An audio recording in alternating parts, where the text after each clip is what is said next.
En el libro de Hechos, capítulo 2, versos 25 hasta el verso 31.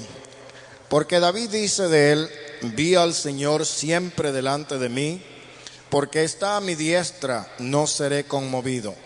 Por lo cual mi corazón se alegró y se gozó mi lengua, y aún mi carne descansará en esperanza. Porque no dejarás mi alma en el Hades, ni permitirás que tu santo vea corrupción. Me hiciste conocer los caminos de la vida, me llenarás de gozo con tu presencia. Varones hermanos, se os puede decir libremente del patriarca David, que murió y fue sepultado, y su sepultura está con nosotros hasta el día de hoy. Pero siendo profeta, y sabiendo que con juramento Dios le había jurado que de su descendencia en cuanto a la carne levantaría al Cristo para que se sentase en su trono, viéndolo antes, habló de la resurrección de Cristo, que su alma no fue dejada en el Hades, ni su carne vio corrupción. Amén. Pueden sentarse, hermano. Esta es la continuación del discurso del sermón de Pedro el día de Pentecostés.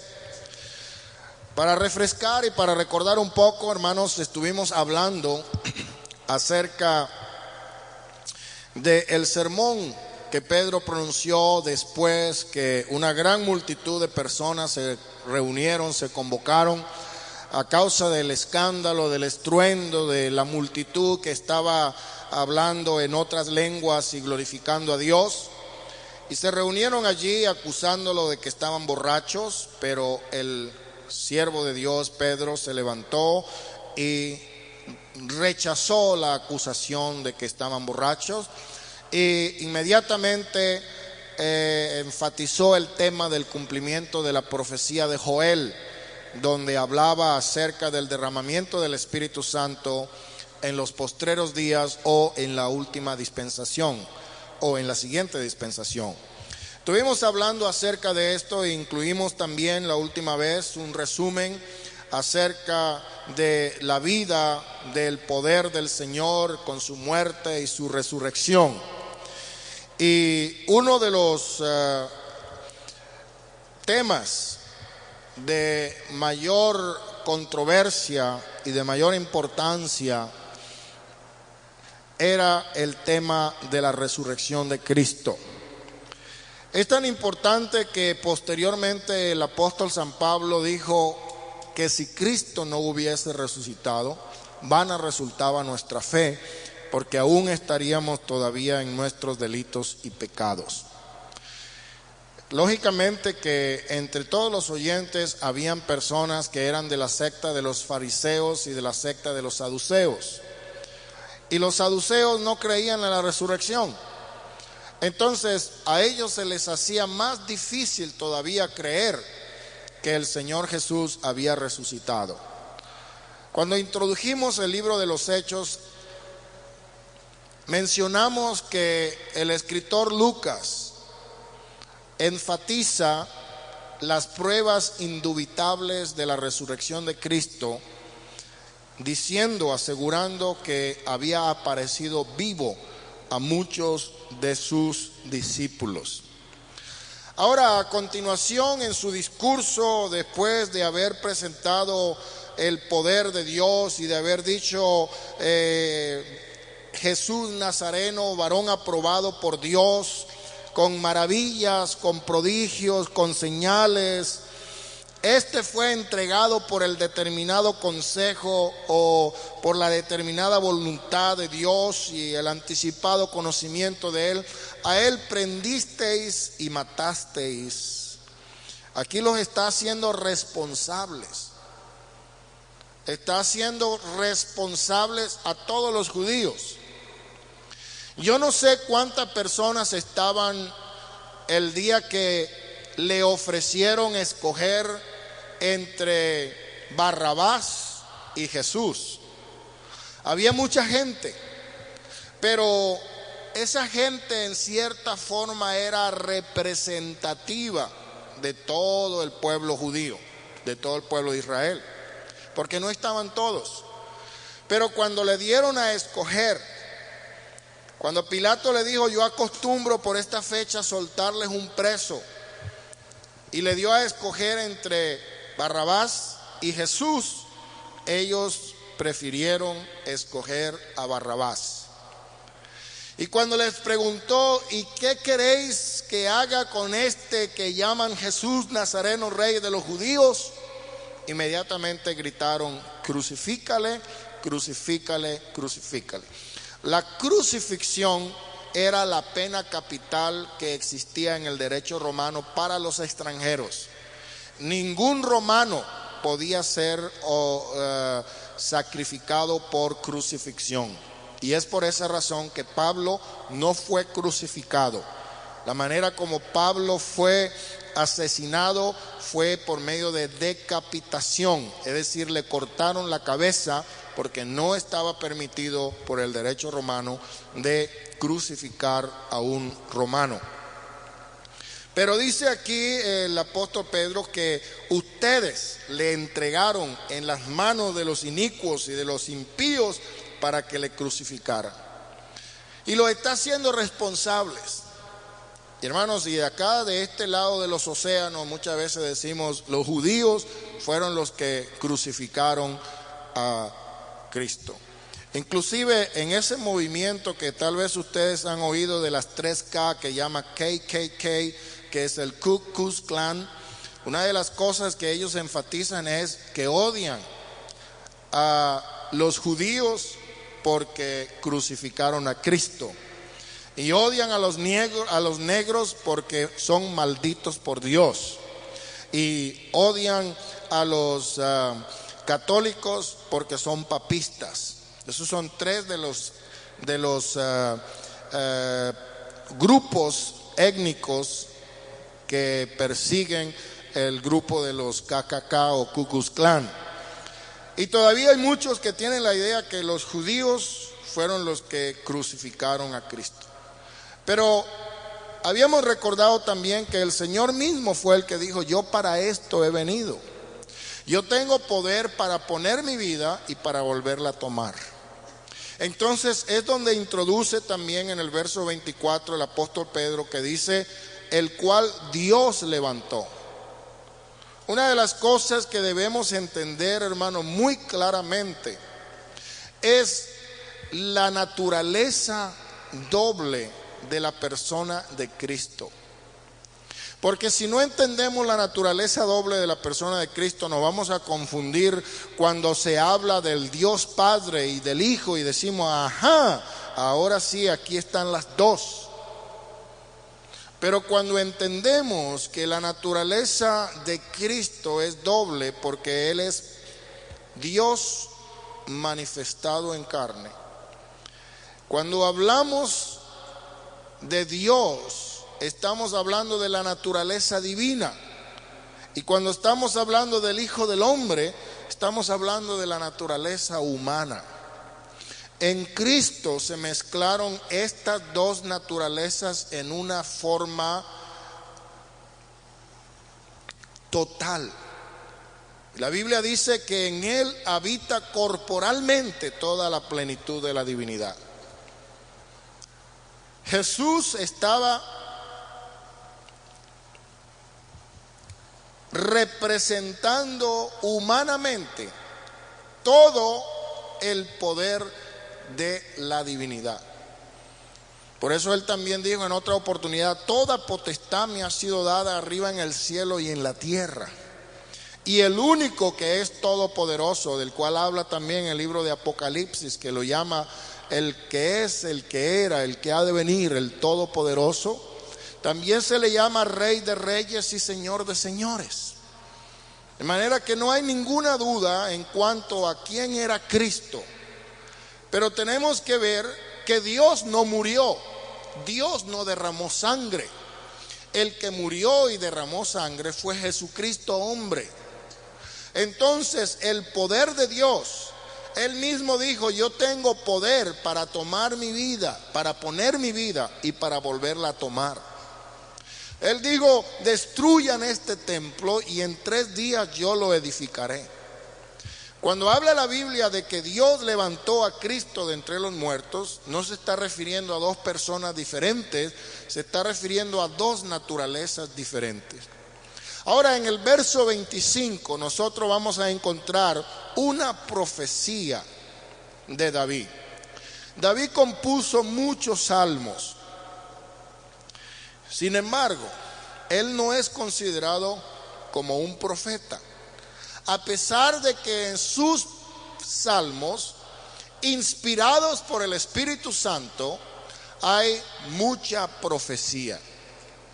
Hay muchos salmos que son salmos mesiánicos, es decir, salmos que se refieren o se relacionan al ministerio de Cristo.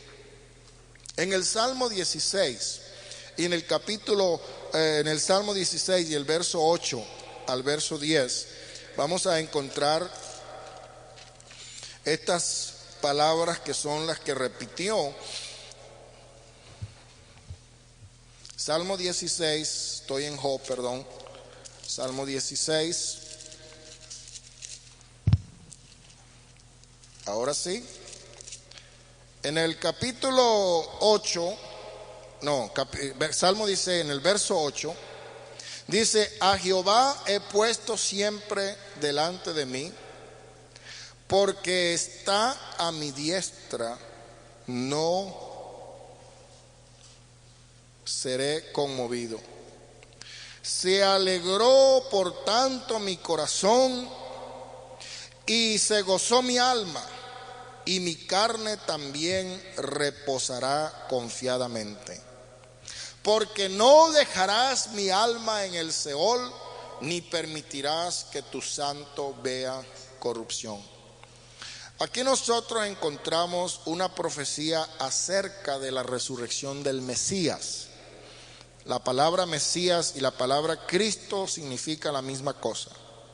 Y esta profecía fue hecha como si David estuviera hablando de sí mismo.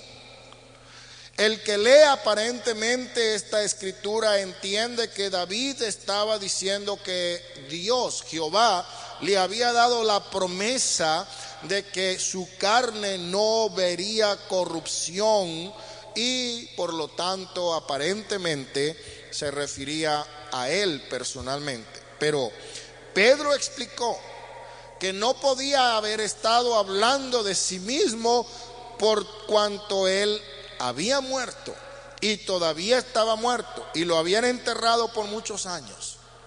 Pero habló acerca de Cristo, quien vendría de su propio linaje.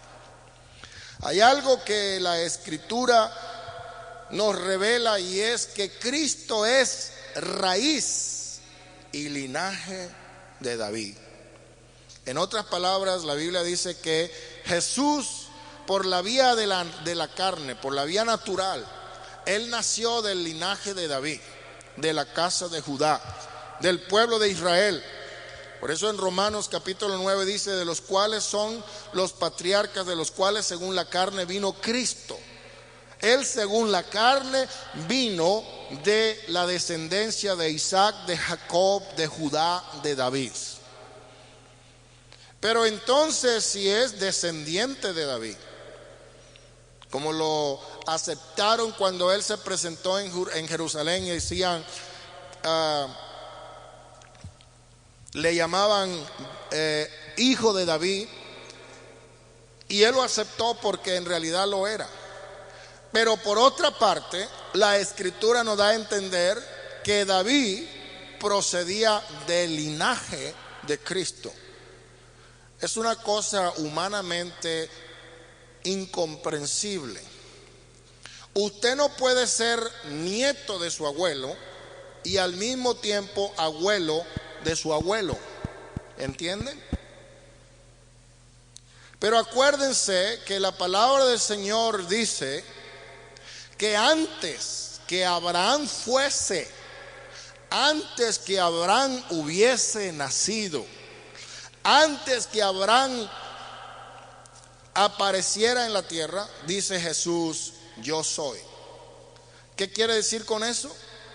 Eso quiere decir que él era más antiguo que Abraham.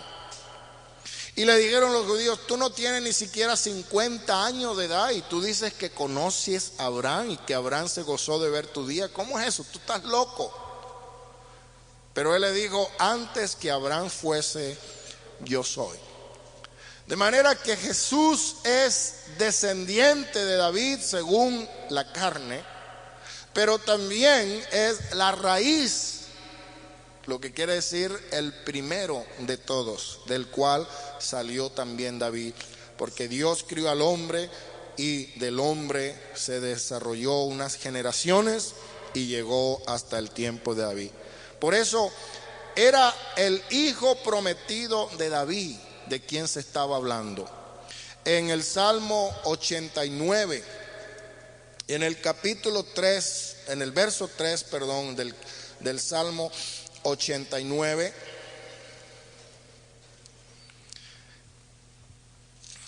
dice de la siguiente manera el 3 y el 4: hice pacto con mi escogido, juré a David mi siervo diciendo: para siempre confirmaré tu descendencia, edificaré tu trono por todas las generaciones.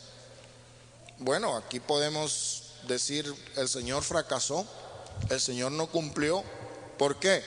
Porque el reino de David se acabó.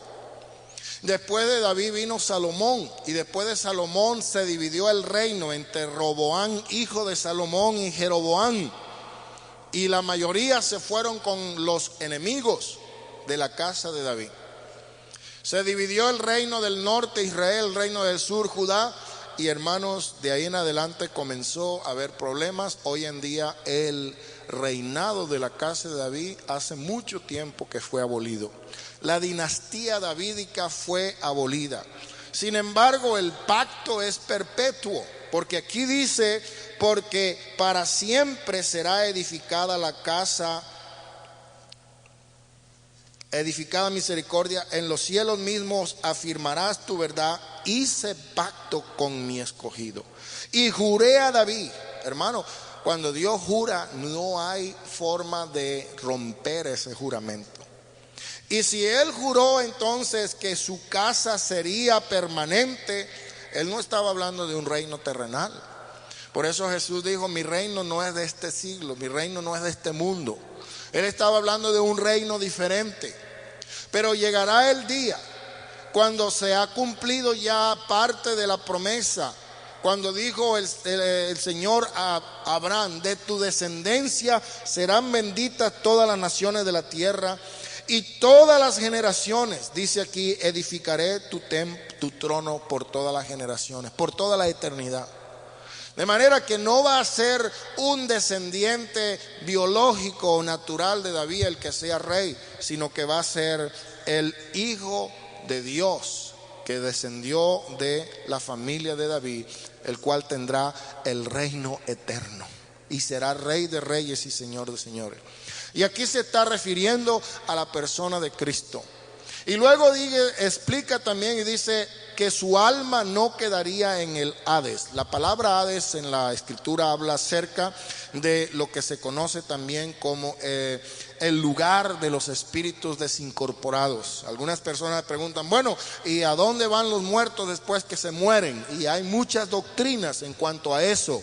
Hay algunos que piensan en lo que se llama el sueño del alma, que cuando una persona se muere, inmediatamente queda dormido hasta el día de la resurrección y no sabe absolutamente nada de lo que pasa. Sin embargo, hay otros que creen que las almas van a un lugar de tormento o a un lugar de reposo. Y eso está basado en las escrituras que dio el Señor Jesús acerca de Lázaro y el hombre rico. Cuando Lázaro murió, fue llevado al paraíso o al seno de Abraham. Cuando murió el rico, fue llevado a un lugar de tormento. Allí están esperando el tiempo de la resurrección. Entonces, ese lugar que se llama Hades o infierno también se traduce como sepulcro, la muerte. Y lo que quiere decir aquí es que el Señor había anticipado que aquel cuerpo no iba a haber corrupción. Generalmente se dice que después de 3 días, como dice el dicho, muy popular esto y yo quiero que se lo aprendan porque algún día les va a servir de algo. Hay un dicho muy popular que dice que el muerto y el arrimado a los 3 días comienza a apestar. ¿A qué? Entonces eso es algo que muchas veces es bueno saberlo, porque también la Biblia dice: guarda tu pie cuando vayas a la casa de tu vecino, no sea que hastiado de ti te aborrezca. Es bueno tener visita, pero imagínese que esté todos los días por la mañana y por la tarde y al mediodía, y sobre todo que le caiga a la hora de la cena. Nomás pasaba por aquí, hermano, y el Señor me dijo que viniera para acá a darle una visitadita, pero a los 3 días es cuando comienza la descomposición. Y la palabra del Señor dice que el mismo Dios había profetizado: señal no le será dada otra que la señal del profeta Jonás. Cuando dijo el Señor: esta generación perversa demanda señal. Sin embargo, no se le dará otra señal que la señal del profeta Jonás, porque así como Jonás permaneció en el vientre del pez. Algunos dicen si era una ballena, si era un tiburón, yo no sé, pero la Biblia dice que era un pez muy grande. Así como él permaneció en el vientre de la ballena por 3 días y por 3 noches, así era necesario que el Hijo del Hombre permaneciera en el seno de la tierra. Y durante 3 días, que es equivalente a 72 horas, el Señor estuvo en el sepulcro. Pero la palabra de Dios nos dice que el primer día por la mañana, hay algo muy importante, hermano, que es que los días judíos no empiezan en la mañana, los días judíos empiezan en la noche. Por ejemplo, hoy para nosotros es martes, pero para ellos no es martes, ya es miércoles, porque el día comienza ahora cuando el sol se pone. Fue la noche y el día, la tarde y el día, al revés. Entonces, en la mañana del primer día fue cuando el Señor muy temprano por la mañana se levantó, y se habían cumplido ya los 3 días y las 3 noches. De manera que la verdad de la muerte y la resurrección de Jesús, tal como fue profetizado por David, también está confirmada en el Nuevo Testamento antes de que Jesús ascendiera a los cielos. Él descendió primero, dice la Biblia, a las partes más bajas, a la profundidad donde estaba la morada de los espíritus malos. Eso lo encontramos en Efesios capítulo 4, verso 9 y verso 10. Ahí leemos en Efesios capítulo, ¿qué dije? 4, en el 9, 4:9, Efesios 4:9, dice: y eso de que subió, ¿qué es? Sino que también había descendido primero a las partes más bajas de la tierra. Y el que descendió es el mismo que también subió por encima de todos los, ¿qué? Ok, a mí me falta un pedacito aquí. Ajá, ahora sí. De los cielos para llenarlo todo. Entonces aquí podemos ver que Él subió, dice primero descendió. Y también Pedro dijo que por medio de su muerte en la cruz, Él fue y predicó a los espíritus encarcelados que habían sido desobedientes en los días de Noé. Vamos a leer en primera de Pedro, el capítulo 3, verso 18, primera de Pedro 3:18. Porque también Cristo padeció una vez por los pecados, el justo por los injustos, para llevarnos a Dios, siendo a la verdad muerto en la carne, pero vivificado en el Espíritu, en el cual también fue y predicó a los espíritus encarcelados, los que en otro tiempo desobedecieron, cuando una vez esperaba la paciencia de Dios en los días de Noé, mientras se preparaba el arca, en la cual pocas personas, es decir, 8, fueron salvas. Gloria al Señor. Entonces, no fue suficiente para Cristo morir una muerte física, sino que fue necesario que Él también pagara completamente la condena y el abandono de Dios.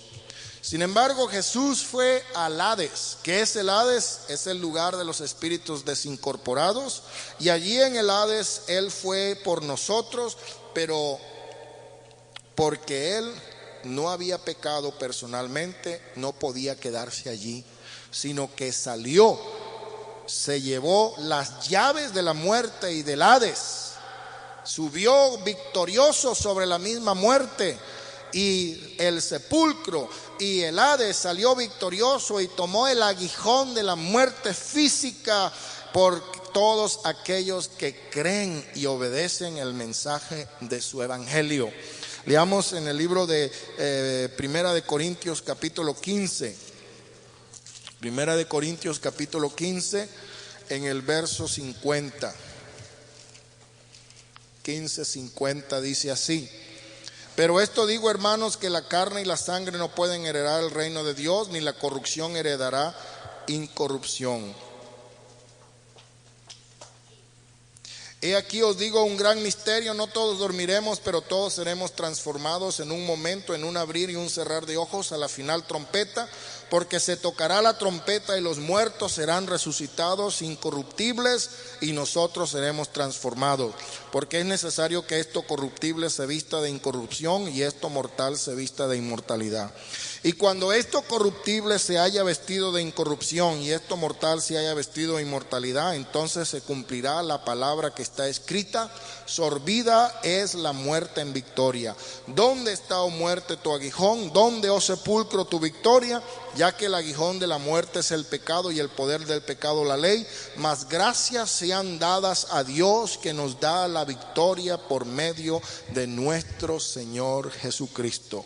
Nosotros tenemos la victoria en el nombre del Señor Jesús. Gloria al nombre de Jesús.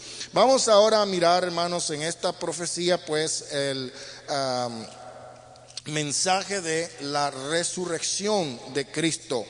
En el capítulo 25 en el verso 25 hasta el verso 31.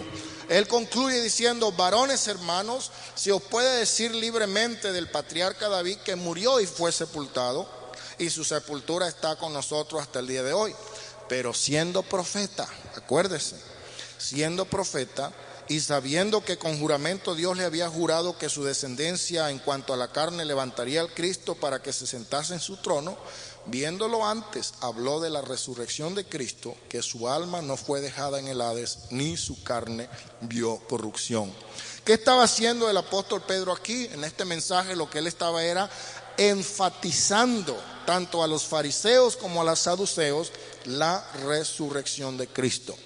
En el verso 32 hasta el verso 36 dice así: a este Jesús resucitó Dios, de lo cual todos nosotros somos testigos.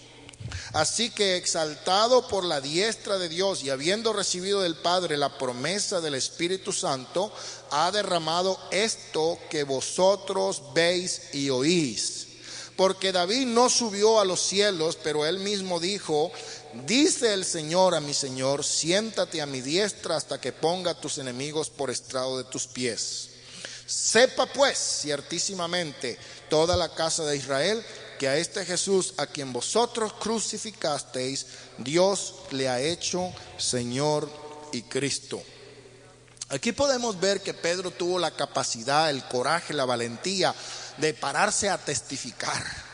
Recuerden, hermanos, cuando estuvimos hablando del capítulo 1, cuando dice: y me seréis testigos. La palabra testigo es de la misma palabra que traducimos mártir. En esto podemos decir que testigo implica el estar dispuesto aún a dar su propia vida por lo que está atestiguando. Y Pedro, hermano, tenía el privilegio de no ser un testigo de algo que le dijeron, que otro supo, que escuchó por allá, que le dijo otro. No, él fue testigo ocular, él fue un testigo visual de todo lo que pasó. Una de las condiciones para elegir al sustituto de Judas era que debía estar con ellos desde el comienzo del ministerio hasta que vieron subir al Señor. Esa era una condición. Entonces Pedro tuvo esta valentía y esta capacidad para pararse y testificar de la resurrección del Señor Jesucristo, basado en un conocimiento personal. Acuérdese lo que dijo aquel famoso Tomás el incrédulo: si yo no veo, no creo. Si no meto mis manos en los huecos de sus manos, no creo. Si no meto mi mano en su costado, no creo. Pero el Señor se le apareció después a Tomás y le dijo: ven, Tomás, y habla. Dijo: no seas incrédulo, sino creyente. Y Tomás se postró y dijo: Señor mío y Dios mío. Y él le dijo: porque me has visto, has creído. Más bienaventurado es aquel que sin haber visto ha creído. Yo considero, hermano, una bendición que usted y yo tenemos, más grande que la bendición que tuvo el apóstol San Pedro y el apóstol Juan, que recostó su costado en el seno del Señor y lo llamaba el apóstol, el discípulo amado, es que nosotros creemos lo que no hemos visto. Le amamos sin haberle conocido. Imagínense, es como que alguien se case con una persona por correspondencia y ni siquiera una foto ve. Y al rato le aparece por ahí su novio, su novia, y le dice: yo soy tu esposa. Y dice: pues nunca te había visto. ¿Cómo la puede amar? Nosotros le amamos sin haberle conocido, sin haberle visto. Nunca hemos visto ni un retrato siquiera del maestro. Pero, hermanos, la palabra del Señor nos dice: bienaventurados los que sin haber visto han creído. Usted es bienaventurado, usted tiene un privilegio especial. Ah, porque me viste, creíste. No, nosotros, perdone, ya estoy hablando con la J. Nosotros creemos en la resurrección de Cristo porque lo hemos aceptado por las palabras del Señor. Hemos aceptado el testimonio de los apóstoles. Entonces fue muy importante que en la primera predicación del evangelio se incluyera a un testigo ocular de la resurrección de Jesús. ¿Por qué? Porque sobre esta verdad fueron erigidos los cimientos de la iglesia. La iglesia está edificada ¿en qué? En la doctrina de la resurrección de Cristo. Hay esta escritura que yo quiero que ustedes recuerden y al mismo tiempo se la aprendan, si es posible, en el libro de Primera de Corintios, capítulo 15.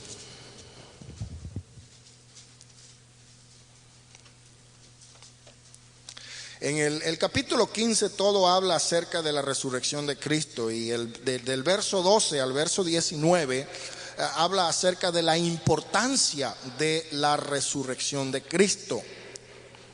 En el verso 14 dice, 14, y si Cristo no resucitó, vana es entonces nuestra predicación y vana es también nuestra fe. ¿Por qué? Estamos predicando un hombre muerto, estamos predicando a alguien que lo mataron y se quedó ahí en la tumba y le hicieron un monumento.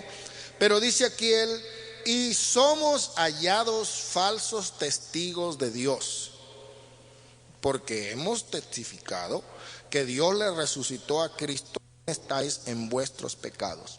Esta es una forma retórica de enredar a los incrédulos, a los opositores, que decían: no hay resurrección.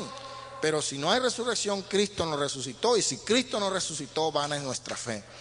Bendito sea el nombre del Señor. Una de las cosas importantes que vamos a notar aquí también, hermanos, es el hecho que habla en el capítulo 15 también, en el verso 5, donde dice: se apareció a Cefas y después a los 12, y después se apareció a más de 500 hermanos a la vez, de los cuales muchos todavía viven y otros duermen. Después se apareció a Jacobo y a los apóstoles, y por último, como a un abortivo, se me apareció a mí. De manera que el Señor se apareció a muchas personas. Por esta razón el Señor se le apareció después de su resurrección a los apóstoles. ¿Para qué? Y también a muchos más, para que pudieran confirmar que Él había aparecido vivo. Algunos decían: es alguno que se parece, es un doble. Así como salen por ahí dobles de Michael Jackson y de Julio Iglesias y de artistas famosos, que la Madonna. Y no, es una postiza que se hace pasar por el verdadero, porque se parece mucho a Ronald Reagan o a a Pelé. Y mira, ahí va Pelé. No es ningún Pelé, es un pelado que se hace pasar por Pelé. No, hermano.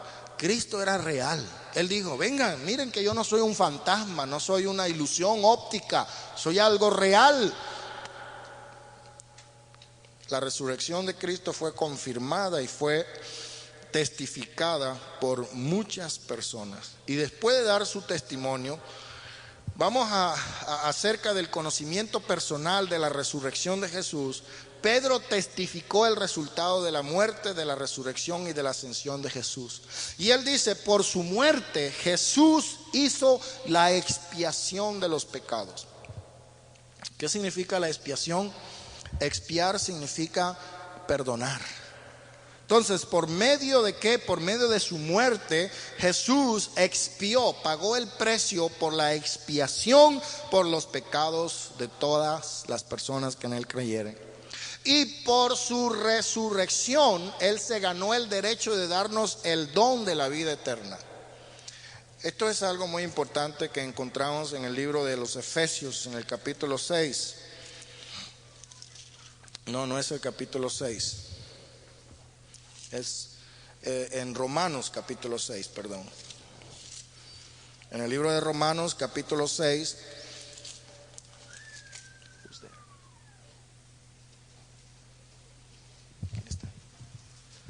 Dice en el verso 4 dice, porque somos sepultados juntamente con él para muerte por el bautismo, a fin de que como Cristo resucitó de los muertos por la gloria del Padre, así también nosotros andemos en vida nueva.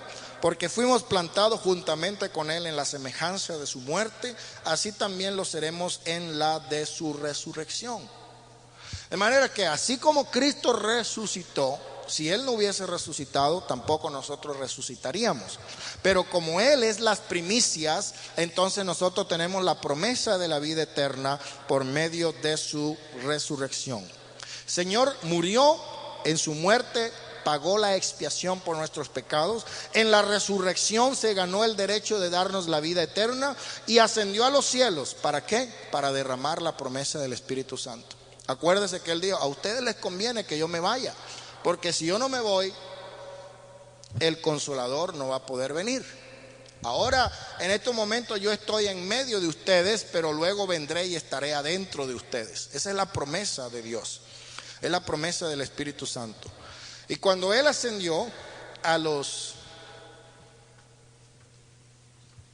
10 días de haber ascendido, porque él estuvo 40 días después de la Pascua, él estuvo 40 días, 40 noches apareciéndose. 10 días después se celebraba la fiesta del Pentecostés. Ellos estuvieron 10 días esperando. A los 10 días entonces que el Señor ascendió, él derramó la promesa del Espíritu Santo. Y la promesa del Espíritu Santo, de acuerdo con Efesios capítulo 1, versos 13 y 14, habla de las arras. La arra es una especie de prenda en garantía. Algunas veces usted anda por ahí por un garage sale y ve algo que le gusta y no trae dinero completo y dice, ¿cuánto vale? $7. Pues mire, nada más tengo $3, se los voy a dejar en depósito y voy a mi casa y regreso y le pago la diferencia. ¿Ya? ¿Alguna vez ha hecho usted eso? ¿Nunca? ¿Ah? Nunca. ¿Ah? Pero usted deja algo en depósito para garantizar. El Señor nos ha dejado el depósito. Las arras de nuestra heredad son el bautismo del Espíritu Santo. Entonces, por medio del Espíritu Santo, nosotros tenemos la prenda de nuestra herencia de la vida eterna. Es como un anticipo. Le voy a dejar este depósito aquí para darle un anticipo de lo que va a ser la heredad perpetua de los hijos de Dios. ¿Cuántos alaban al Señor? Un gloria a Dios con más energía. Amén, así se hace, gloria al Señor. Entonces vemos la multitud de los judíos que habían venido al templo de Jerusalén para celebrar en ese día la fiesta del Pentecostés. Estaban viendo y estaban oyendo la manifestación del Espíritu Santo que se le había dado a toda la gente que estaban ahí. 120 en total aproximadamente estaban ahí. Jesús, a quien ellos habían considerado como a un criminal y le habían crucificado con falsas acusaciones. Porque hermanos, de acuerdo con la ley, si habían 2 testigos que pudieran acusar a una persona, esa persona moría. Si habían 2 testigos que decían, a esa mujer la hemos visto cometer adulterio, nosotros vimos la vimos con nuestros ojos, la agarramos. Ese testimonio era suficiente evidencia, aunque fuese falso testimonio, para que esa persona fuese considerada un criminal y fuese digno de muerte. A Cristo lo acusaban de todo, y a veces en las acusaciones se enredaban los falsos acusadores, y uno decía una cosa y otro decía otra cosa, y decía, bueno, por fin póngase de acuerdo, ¿dijo o no dijo? Porque lo acusaron falsamente, y por esa razón lo consideraban como un criminal. Allí estaba en medio de dos ladrones crucificados. Y uno dijo, nosotros por nuestras obras estamos aquí pagando por lo que hemos hecho, pero este ningún mal hizo. Y por eso Pedro les reprende y le dice, ustedes tienen la culpa. Ustedes lo crucificaron como un criminal, lo crucificaron como un homicida. Sin embargo, por medio de la resurrección, se ha demostrado que a este Jesús, a quien vosotros crucificasteis, Dios le ha hecho Señor y Cristo. Yo he dicho muchas veces aquí en este lugarcito que la palabra Jehová no aparece en el Nuevo Testamento. Y la razón por la cual la palabra Jehová no aparece en el Nuevo Testamento es porque la palabra Jehová, que en hebreo quiere decir Señor poderoso, fue traducida en la versión Septuaginta, que fue la primera traducción que se hizo oficialmente del Antiguo Testamento hebreo, del hebreo del Antiguo Testamento al griego, en la ciudad de Alejandría, por 70 eruditos palestinos. Se llama Septuaginta porque fue traducida por 70 traductores. La palabra Jehová se tradujo por la palabra Kurios, y la palabra Kurios en español quiere decir Señor, pero no como título de nobleza, sino como alguien que tiene autoridad y poder. La palabra Señor es la palabra Jehová. Y cuando la Biblia dice por medio de Pedro, a este Jesús Dios lo ha hecho Jehová, ¿qué quiere decir con eso? A este Jesús Dios lo ha hecho Dios, porque Jehová es Dios.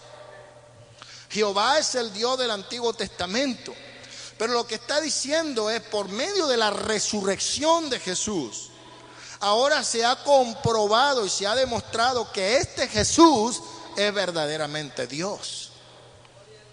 Como dijeron allá los soldados cuando Jesús expiró y hubo un temblor, dijeron, verdaderamente Hijo de Dios era este. Como le dijo también Tomás, Señor mío y Dios mío. Lo reconoció como Jehová, lo reconoció como el Padre eterno, lo reconoció como el único Dios verdadero. Y también la palabra Cristo, que implica el mediador, el sacerdote, el rey, el juez, el profeta. Dice, Dios le ha hecho Señor y Cristo.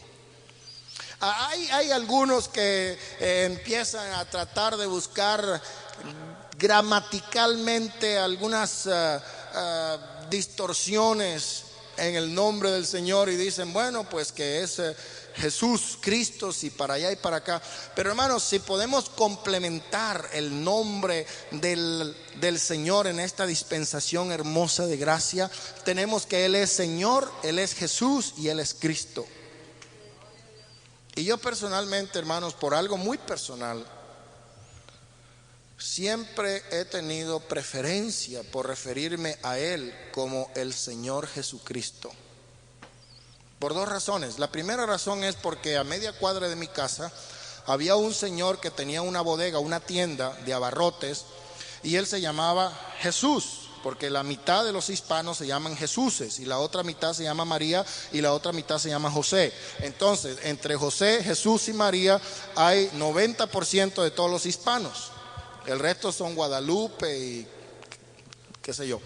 Pero ahí estaba ese señor con esa bodega y siempre mi madre me decía, ve ahí donde, por respeto, porque a mí me enseñaron a respetar a los adultos. Eso no se acostumbra hoy en día. Hey man, así se trata a la gente grande. Hey man. ¿Ah? Pero antes a uno lo enseñaron a referirse a las personas con un título de respeto, Mister, señor fulano. Y a este señor yo siempre le llamaba Señor Jesús, porque así era su nombre.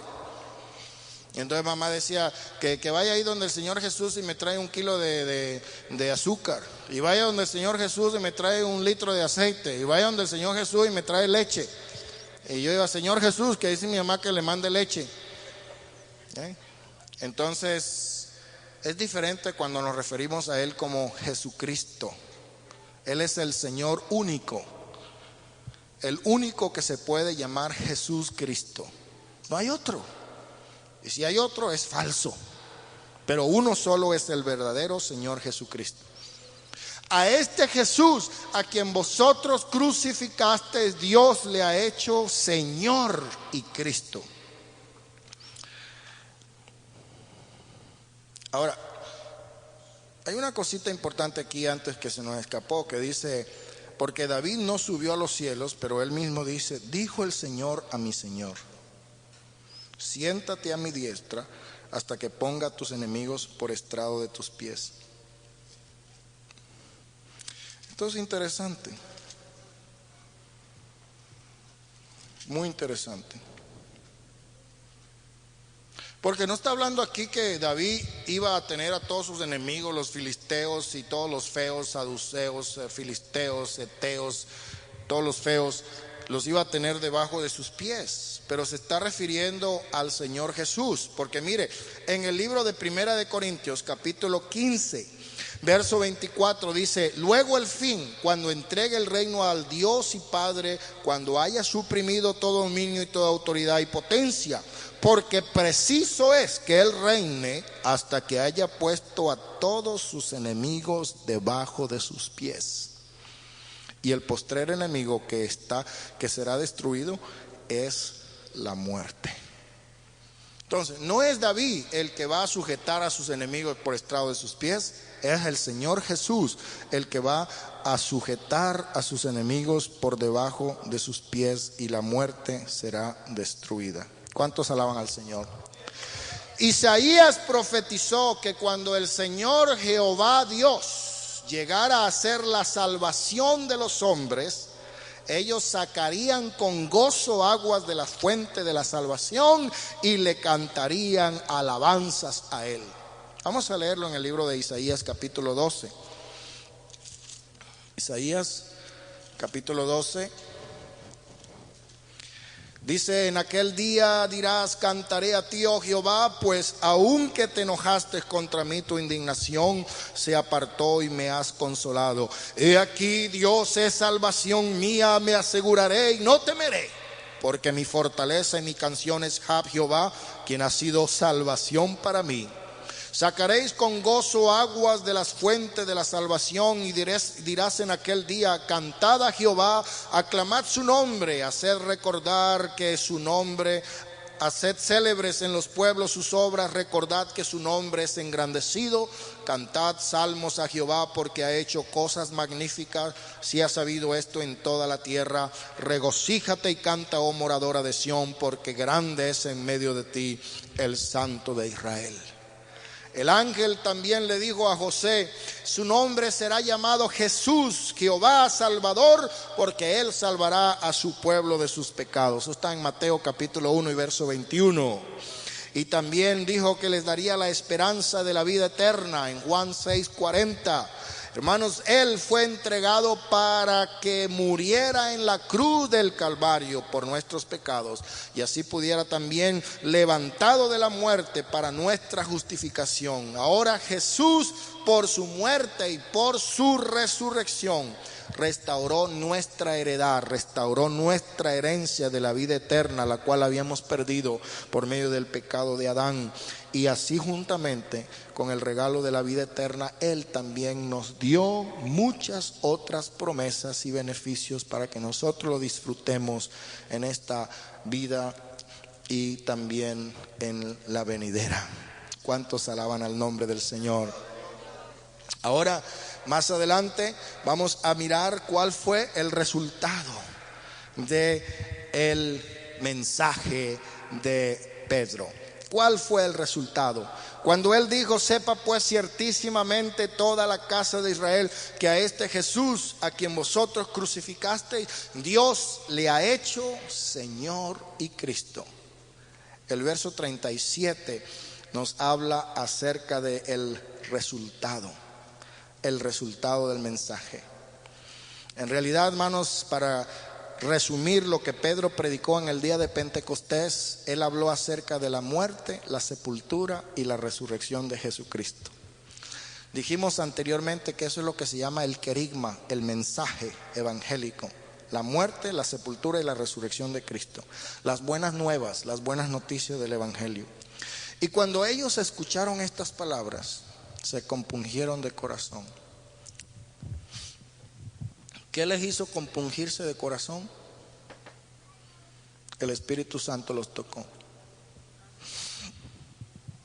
Yo recuerdo una vez que un predicador muy astuto y que sabía presentar su mensaje en una forma muy sutil, comenzó a narrar una historia acerca de un perrito. Y no recuerdo los detalles, pero era una historia muy triste. Y a veces cuando nos cuentan historias tristes nos quedamos callados. Yo tengo 22 muchachos que son diablillos, bullosos, no hay manera de que estén callados por más de 2 minutos. Pero una vez estaba leyendo una historia muy triste de una muchachita muy pobre que tenía una madre enferma que se le estaba muriendo y no tenían con qué comprar las medicinas. Pero la niña tenía un pelo negro muy largo y muy bonito, sedoso, y ella se sentía muy orgullosa de su pelo. Se dedicaba bastante tiempo a peinarse y a mirarse su pelo. Entonces una amiga le dijo: hay un lugar en San Diego donde puedes vender tu pelo a un buen precio y con ese dinero puedes comprar las medicinas de tu mamá. Y todos estaban bien calladitos y bien tristes por la historia de aquella niña que tuvo que vender su pelo para comprar medicinas. Les tocó bien profundo, se quedaron calladitos. Y así este predicador estaba hablando de este perrito. Y a la final, el resultado de la historia fue que el perrito se murió. Y cuando terminó de hablar acerca del perrito, había más de una docena, especialmente de hermanas, llorando. Hombres llorando por la historia triste del perrito. Y después que los vio que todos estaban así con los ojos, porque hay muchos que aman más a los perros que a los humanos. Aquí en este país comen mejor los perros que mucha gente allá en nuestros países, en México, en Salvador, en Venezuela, en Brasil. Les dice: fíjense cómo son las cosas. Les he contado una historia de un perro y están todos llorando. Pero si les estuviera hablando del sacrificio de Cristo en la cruz del Calvario, estuvieran diciendo: lo mismo, ya lo he oído tantas veces. Ahí donde está la clave. Cuando ellos oyeron el mensaje, se compungieron de corazón. El Espíritu Santo es el que toca, el Espíritu Santo es el que convence al hombre, al mundo de pecado. Y una de las cosas que tenemos que hacer, hermanos, es orar para que Dios sea tocando el corazón de los que oyen la palabra. La Biblia dice que la fe viene por oír y el oír la palabra. Hay mucha gente que ha oído la palabra de Dios. Si tuviéramos un récord de cuántas personas han escuchado por primera vez el mensaje en este lugar, yo creo que pasaríamos de varios miles ya. Pero la palabra de Dios necesita ser cultivada en el corazón de cada persona para que pueda hallar terreno fértil y crecer. Y la iglesia tiene parte de la responsabilidad porque el pastor predica la palabra, pero es necesario también que la iglesia ore y clame e interceda para que esa palabra halle corazones fértiles. Porque dijo Pablo: yo sembré, Apolo regó, pero el crecimiento lo da Dios.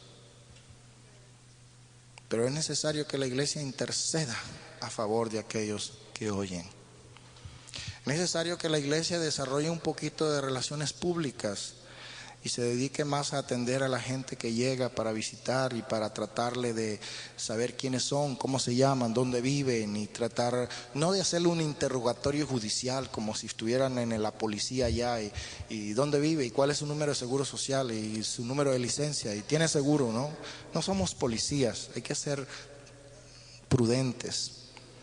Pero hermanos, es importante que la iglesia también haga su parte para que el mensaje que se está predicando pueda hacer efecto en los corazones y realmente puedan decir, como dijeron aquellos varones hermanos, ¿qué haremos? Bien, yo creo que vamos a terminar ahora hasta aquí y vamos a concluir la última parte del capítulo 2, desde el verso 37 hasta el verso 47. Si el Señor nos permite, podríamos hablar acerca de esto en nuestra próxima lección, que es el domingo que viene. Dios les bendiga, hermanos, y ojalá en el nombre del Señor que usted se ponga a leer el libro de los Hechos, se ponga a estudiarlo, se ponga a orar, porque verdaderamente hay mucho que aprender. Yo aprendo, yo no sé si usted aprende, pero yo aprendo. Amén. Y usted no puede salir de aquí esta noche y decir, no he aprendido nada. ¿Qué hemos aprendido? Hemos aprendido cuál es el centro de importancia del mensaje de Pedro, la resurrección de Cristo. Amén. Gloria al nombre del Señor. ¿Qué le parece si estamos en pie y alabamos al Señor? Voy a invitar al hermano que pase para que nos ayude a cantar unas alabanzas. Y asimismo, hermanos, nos preparamos para el día jueves, que vamos a tener también el servicio de las hermanas Dorcas.